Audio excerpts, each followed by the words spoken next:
I'm Jeff Stinson of the Stinson Law Firm, and I'm here to talk to you today about an important but overlooked piece of your estate planning. And I'm Chef Samantha Lambert, and I'm here to talk about wine. You know, when creating your estate plan, it's important not to forget about your collections. Like your wine collections. Exactly. Here's a few tips that you want to think about, perhaps, if you have a collection as part of your assets. First, how much is it worth? Let's be real here. You want to make sure that you get an accurate value of your collection, because this may determine a few things, like how many resources and how much money you want to expend in the caring for and disposition of your collection. If the collection's valuable, it also could result in some tax consequence that you may have to deal with in the inheritance process. Second, you should consider maybe designating a collection caretaker. If you have a collection that requires specific expertise to maintain or dispose of the collection, you may have to designate someone to do that. Things like caring for rare wine or caring for a gun collection. Next, and probably most importantly, you need to determine what you're going to do with that collection when you're gone. Are you going to give it to family? If you think you're going to do that, does anyone in the family want it?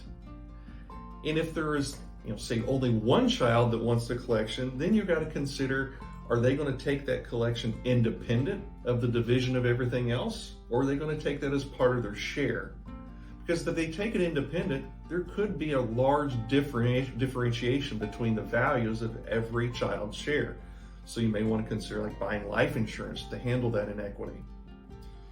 If you want to split the collection between family members, you got to consider whether that can be done. Or maybe you decide you want to sell your collection. And there it's important to have someone with some knowledge about the value of the collection, the movers and shakers on how to dispose of such collections and so on, to have that caregiver that has the expertise to help carry out those functions.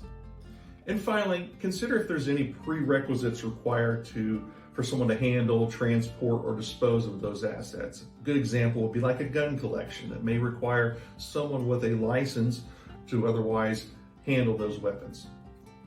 Speaking of handling and storage, for your wine collection, you're going to want to make sure that you keep it at the proper temperature and humidity.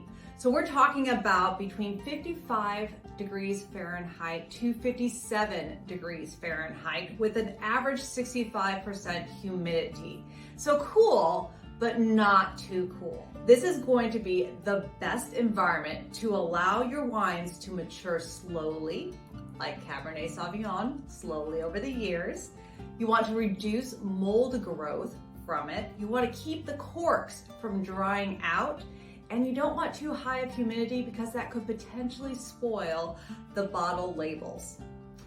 Oh wow, that's a lot. I don't think Samantha will be designating me as her wine collection caretaker anytime soon.